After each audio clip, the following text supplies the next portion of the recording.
Alors, je vais reprendre la petite histoire. C'était en 2000, peut-être bien même fin 2010, je dirais bien.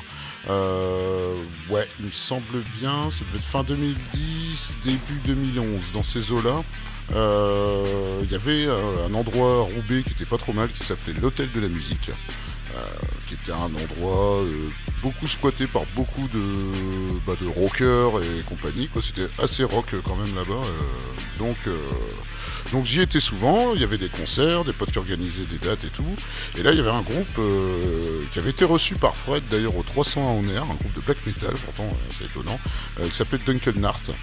Et ce soir-là, j'ai fait la connaissance de Fred. Donc il était là parce qu'il avait reçu le groupe au 301 et puis je sais plus, je crois que c'était le vendredi soir ou le samedi. Bon. Et on a vachement sympathisé là-bas, on a bu des bières, on a bien rigolé, on a parlé zik et tout. Et lui il a proposé si ça nous intéressait de faire un créneau plus rock, metal et compagnie. Alors, dans l'absolu, je me disais pourquoi pas. J'avais déjà participé à radio avec des potes à Radio Campus. Ils faisaient une émission là-bas. C'était plutôt scolaire. C'était intéressant quand même. Hein. C'était voilà, quand j'étais gamin, j'écoutais carrément. Moi, j'étais plus sur la côte, mais j'écoutais Radio Banquise. Il y avait aussi Metal Transat sur Transat FM à Boulogne-sur-Mer. Enfin. Il y avait des petites émissions comme ça où il n'y avait pas internet, hein, donc on écoutait les émissions, on avait les sampleurs, on était aussi sur les cassettes et tout, on se faisait des cassettes entre potes. C'est vrai que j'ai connu un peu la fin de ça, ce qu'on appelait le tape trading. Et donc le fait de faire une émission de radio associative, dans l'idée, ouais, on passe des bons petits coins et tout, l'idée elle serait bonne. Elle est née là. C'est Fred qui m'a sollicité. À peu près se passe un bon 6 mois, je crois, et ça devait être vers juin 2011, que je reçois un appel de Fred un petit peu, genre, bon alors, c'est pour quand c'est aujourd'hui ou demain? Parce que là, si c'est pas septembre, tant pis, on fera pas d'émission. Hein. Ah bon, merde, ok. Donc je suis venu ici à une réunion animateur. D'ailleurs, j'ai rencontré Franck, qui était là, qui était arrivé un an avant. Et on a discuté zik et tout, trop bien, j'ai rencontré Ali, rencontré du monde, c'était cool. Et c'est là qu'après j'ai réussi à faire mes émissions zéro. Alors en plus le nom il était bidon, c'était Rock in the City, les premières émissions. Et après je sais pas, l'idée m'est venue du mangeur de riff. L'idée, voilà, Riffitter, c'est venu de là. Et donc il y avait... donc j'ai fait les émissions zéro tout seul, hein, j'ai dû en faire 3 je crois. Ça a été accepté après en réunion par le CA et tout, j'ai fait un petit texte. Et à l'époque, j'étais avec mon ex de l'époque qui était Alix. Il y avait Doug aussi, hein, j'aurais dit, vous voulez faire de la radio avec moi, on se met une petite équipe. Et King Size aussi. Donc pendant quelques temps, petit à petit, on a commencé les groupes du coin qu'on connaissait un petit peu parce qu'on traînait aussi dans tous les concerts, les choses comme ça. Mon ex de l'époque organisait aussi des dates. Moi j'avais un groupe de zik, donc forcément après on prenait un peu notre réseau qu'on ramenait ici à la radio. Et d'année en année, Alix est parti de son côté. King Size il était venu par intermittence parce que justement il travaillait dans les événementiels spectacles et c'est un petit peu compliqué niveau dispo pour venir tous les mercredis faire son émission. Du coup on est resté un petit moment à 2 avec Doug, pas tant que ça je crois, parce que après il y a Alix qui est partie. Elle est partie en quelle année Alix? Je crois qu'elle est partie en 2013, donc elle est restée 2 ans. Et Marie, après, elle est arrivée, on va dire, courant 2015 ou janvier 2016, je crois. Elle disait que ça faisait 5 ans, donc... Ouais, 2016. Donc après, elle venait assister des fois à des émissions. Et puis, pour la poussant, allez, tiens, vas-y, il y a tel groupe qui vient. Elle, pareil, de son côté, elle avait déjà aussi organisé des dates. Elle écoutait déjà Riffitter et tout ça. Donc, et après, Doug est resté au poste. Et à côté de ça, en 2014... je vivais avec un des gars des programmateurs du Biplan, on était en coloc, et en fait après on s'est dit tiens on va structurer une asso pour les organisations de concerts. C'est là qu'après on a dissocié un peu les deux quoi. On a dissocié un peu tout ça. Voilà comment je suis arrivé à Radio Boomerang par un concours de circonstances et une bonne rencontre avec Fred à l'Hôtel de la Musique. Voilà.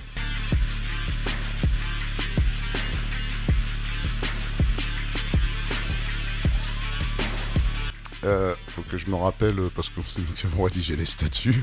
Mais l'objet, c'est promouvoir, c'est un truc vraiment promouvoir les activités de la scène des Hauts-de-France. C'est ça, c'est le truc tout con. Alors, au tout début, on était peut-être un peu métal et tout ça, mais on a quand même, je vais pas dire élargi, mais on a comme approche, on met l'émission du son distordu. C'est-à-dire que ça peut être de tout, quoi. On a déjà autant ramené des mecs qui font du folk acoustique, comme des groupes qui jouent à 300 BPM, quoi. Enfin, voilà. Après, c'était l'objet avec l'association, oui, l'association parce que en fait, de fait pas de connaissance de réseau, au bout d'un moment on nous a dit est-ce qu'on pourrait pas jouer par chez vous? Ah bah pourquoi pas, et voilà, c'est venu tout bêtement comme ça, quoi.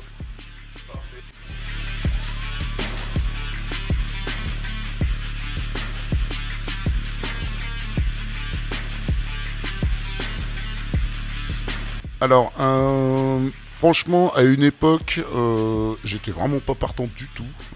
Je parle des anciennes équipes et autres, rien à voir. C'était l'ambiance générale, même au niveau du CA. Bon, ouais, c'est cool, quoi. C'était bonjour, au revoir, mais j'ai pas envie de tergiverser pendant 1 heure. Enfin, ça m'intéressait pas. Je me disais, j'ai pas trop, comment dire, la flamme pour ça. Après, les circonstances ont évolué, on a changé aussi de gouvernance, et je me suis dit, pourquoi pas. Pareil, au niveau pro, j'ai eu quand même pas mal de changements là depuis bientôt 7 ans. Donc je me suis dit, ouais, si, il y a moyen de contribuer, en tout cas, à la vie de la radio, à ma manière, quoi. D'aider certaines choses, quoi. Enfin, de donner un coup de main pour certaines choses. Notamment, par exemple, je fais la rédaction des statuts, on a pris un service civique, après, puis donner aussi, quand même, des fois, des petites préconisations stratégiques et tout, pour qu'on fasse bouger les choses tous ensemble aussi, quoi. C'est ça également, parce qu'on s'écoute les uns les autres, et puis on essaie toujours de trouver le consensus pour que la radio, elle perdure. Et puis de diversifier aussi ses activités, et je trouve qu'on est parti sur une bonne dynamique assez récemment. Ça n'a pas été facile, il y a eu la crise Covid, forcément, c'était un bordel monstre, c'était vraiment un petit peu dur là-dessus. D'ailleurs, on s'est adapté avec les fitters pour faire des émissions de la maison. Mais pareil, on était un petit peu... Et là, depuis, je trouve, une bonne petite année, je dirais, on part quand même sur une pente plutôt ascendante, plutôt positive, quoi.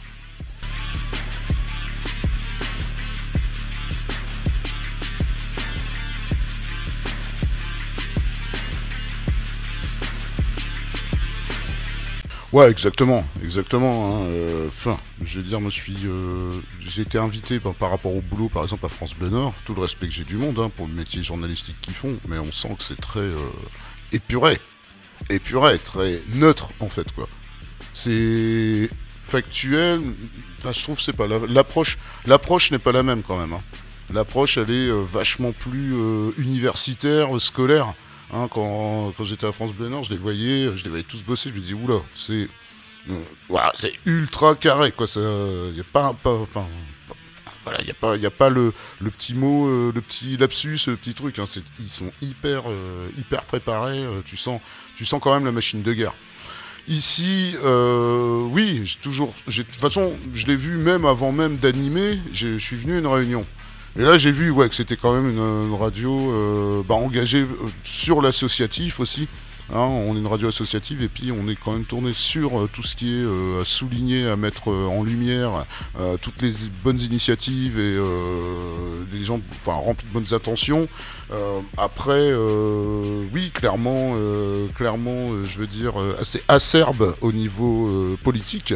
En même temps, on est bien placé à Roubaix pour en parler depuis longtemps. Je l'ai fait aussi. Je me suis retrouvé à interviewer plusieurs fois les maires de l'Isle-et-Lannoy, et puis Roubaix.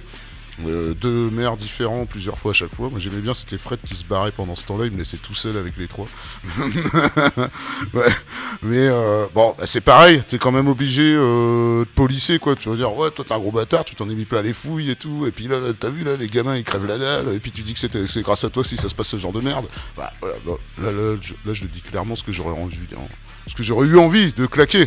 Mais là, je crois que là, c'est bon, la radio, elle n'existerait plus, je crois. Déjà que c'est pas facile avec les autorités, mais alors, ouais. En tout cas, oui. Clairement, pour moi, c'est sans tomber non plus dans le truc gros bas du front, super gratuit, sans argument. Je trouve que, bon, même si des fois, il y a certains animateurs, des fois, qui vont un petit peu trop, un petit peu too much, je trouve, hein. En écoutant des fois certaines émissions avec Fred, on entendait des trucs un peu pas piquer des verres.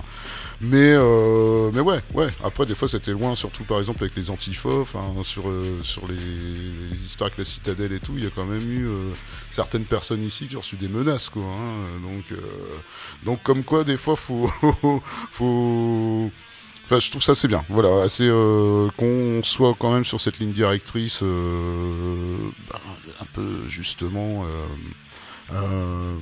Qu'est-ce que j'allais dire, un peu transgressif, mais ouais, militante, voilà, par rapport à tout ce que tu peux entendre sur les ondes FM classiques, quoi. Même si j'ai tout le respect, par exemple, pour du Radio Campus, où là, au niveau politique, ouais, il y a un peu de tout aussi quand même. Hein, c'est un bon fourre-tout, mais bon, c'est vrai que on serait plus près au niveau politique d'un campus que de certaines autres radios, que je ne citerai pas.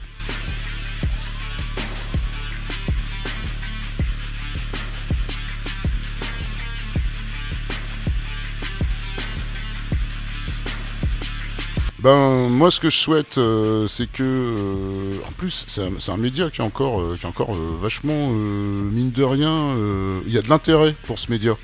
Surtout, moi, je vois même auprès de la jeune génération, on se dit, ouais, ils écoutent plus la radio, mais non, en fait, c'est pas vrai, quoi. Non, mais c'est vrai, et le fait radio associative, il y a toujours quand même, je le vois même auprès des gens que tu peux rencontrer et tout ça, qu'il y a quand même un certain intérêt. Et pour ça, je trouve ça très important de faire perdurer, parce que c'est un média libre à l'écoute de la cité, tout est dans le titre, c'est-à-dire que toute personne peut venir, peut s'exprimer, peut vaincre un peu sa timidité, comment dire, a le droit de qu'on laisse du cachet, du cachet de la, comment dire, une légitimité dans ce que les personnes veulent exprimer. Je trouve que par la radio, il y a plus d'impact quand même. Après, oui, il y a les web radios, tous ces trucs-là, ok, mais il n'y a rien de tel en tout cas que les bonnes vieilles ondes FM, DAB+, Internet.